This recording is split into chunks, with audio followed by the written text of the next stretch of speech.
about the Chiefs. So I'm happy to talk about the Chiefs. Don't win the Super Bowl this year. So Mark Zuckerberg and I sat down. We had a good meeting. We had a frank discussion. Look, I mean, my concerns about Facebook and their business model and their business practices are well known, and I vocalized those in today's meeting. And I said to him in particular, I mean, when it comes to market concentration and the data privacy, I mean, Facebook is here. They've got WhatsApp, they've got Instagram, they've got Facebook Messenger. And my concern is that they are trying to integrate data across all of these platforms, taking it without people's consent, using it without their knowledge. So I said to him, prove that you're serious about data, sell WhatsApp and sell Instagram.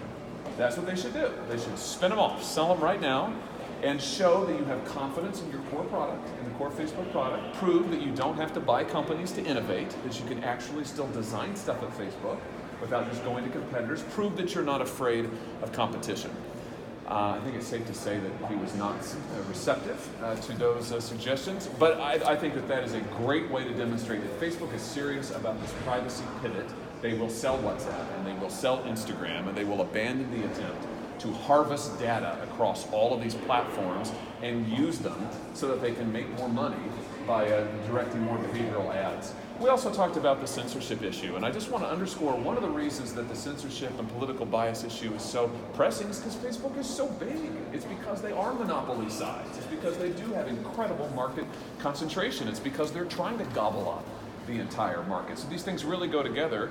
But he admitted to me on the live action issue, which I'm sure you've been following recently, sent a letter to them, they reversed themselves.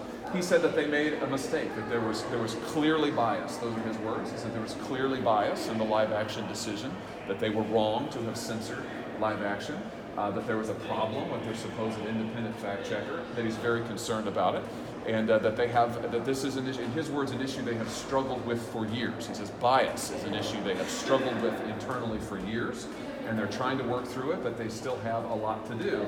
And I said to him, listen, I mean, this is the same sort of song and dance we hear from Facebook every time it gets caught, whether it's censoring, whether it's taking people's data without telling them. It's always, we made a mistake, we'll try to do better in the future. So I said, why don't you prove it? Why don't you submit to an independent third-party audit on content moderation? Open your books. Open your books up. Don't just go out and do focus groups with people. Don't go do public opinion surveys. Open your books, make your employees available to actual independent auditors, and then make it public. Make the whole thing public. I think that would show good faith on their part. It would show that they have confidence in their procedures that he said that Mark said they're trying to put in place. And I think it would help get us some information about what really goes on at this behemoth that is Facebook. So at the end of the day, I thought it was a very frank discussion. I was very clear about where I stood on these issues and what I think Facebook needs to do. There's a lot of words that emanate from Facebook. The company talks a lot. I'd like to see some action. And I think they can start by doing the things that I suggested that he do today. Happy to take your questions. So what's